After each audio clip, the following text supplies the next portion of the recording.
Welcome back to Mildura on Mildura Pacing Cup Night. Very special guest joining me, Harness Racing Victoria CEO Matt Isaacs is here trackside tonight. G'day, Matt. Hi, Ryan. Good to see you. This is a very... Hi, viewers at home. This is a very familiar place to you. I was saying to the viewers before, a little known thing. I was surprised to learn this. You're from Mildura. Well, I was born in Mildura. I was born a couple of blocks away from here at the Mildura Base Hospital many years ago, which is no longer operating now, that hospital. But I was here till I was 4 years of age. My mum and dad are from Mildura, and it's always nice to be back here. I obviously have spent a lot of time here with family and over the years, but haven't been back for some time. Yeah.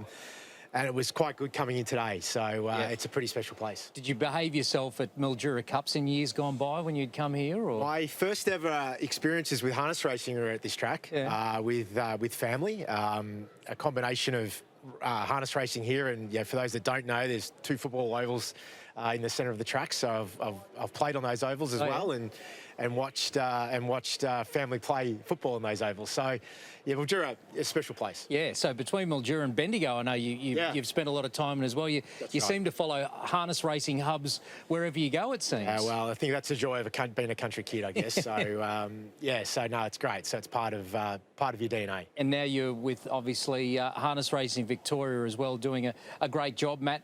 Let's just talk about Mildura before we get on to Harness Racing Victoria, though, because this is a wonderful club, isn't it, as far as the fabric of HRV is concerned. It's had some tough times recently.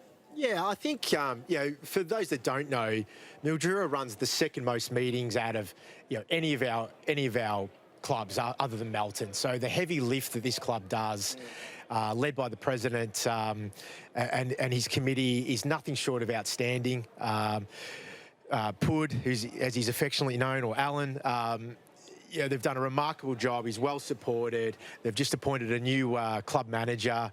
Yeah, Daryl, we had him on earlier. Yeah, great. So it's great that everybody at home gets to meet Daryl. I think he'll be a breath of fresh air for the club. They have such an important role to play, not just for our participants, but also as a betting product. It's one of our better betting tracks. It is well known outside of our state as well, and it has a long heritage in Mildura.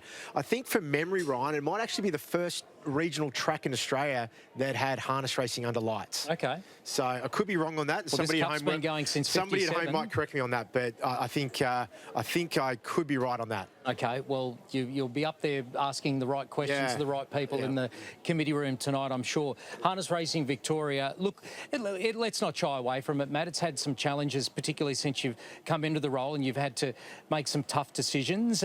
We've obviously going to be digging deep in the coming months, particularly with government and a lot of issues, I guess, to find a path forward for HRV. What can you update us on? Yeah, that's right. And I think, July, August last year, obviously everybody would be aware we had to make some changes around our cost base.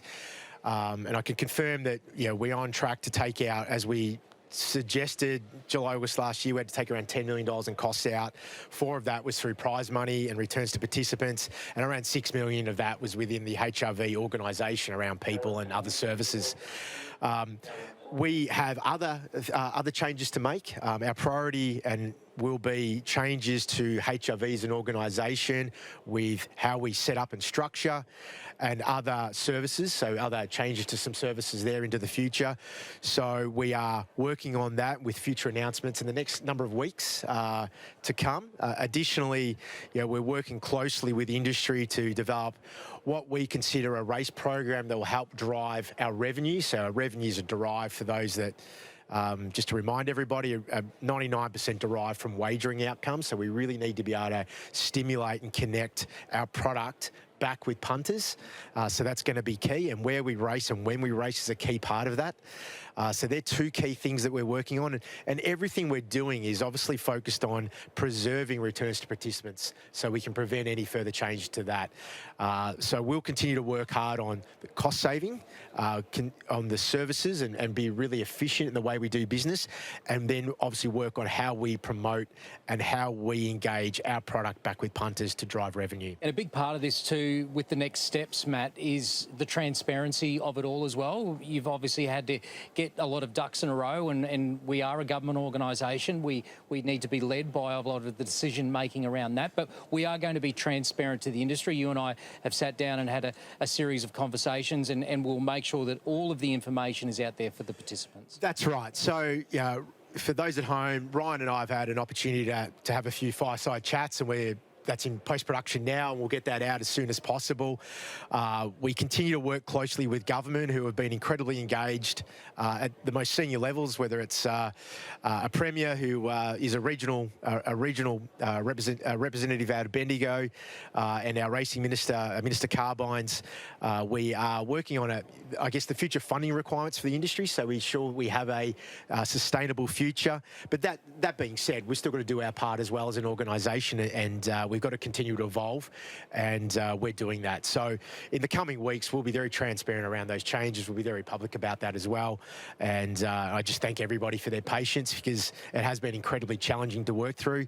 This is not a problem that just suddenly hit us. It's something that's been building for some time, and it's going to take a series of a lot of things that we have to continue to work on to be able to get this right over time. Yeah, so well, we appreciate we appreciate the patience. work you're doing, Matt, in righting the ship, because this is an industry that we're very passionate about. I know you're passionate about it as well, and we love it, and we're going to get it right. That's the main thing everyone needs to. That's right. Yeah, we've got to get it right for the people that are in it now, and particularly in the future generations. We have some of the greatest talent in Australia in harness racing already here, but with the talent coming through is exceptional as well. Yep. So that's exactly right. So everything we do is to ensure that we have a sustainable future for everybody involved, and we have a industry that we can attract new people, new owners, new punters to help continue to sustain and fund our industry as well. Stuff. Good on you, Matt. I'll let you go back upstairs, and you can skite to everyone about how many goals you kicked out in the middle of the track out here. It was none, actually.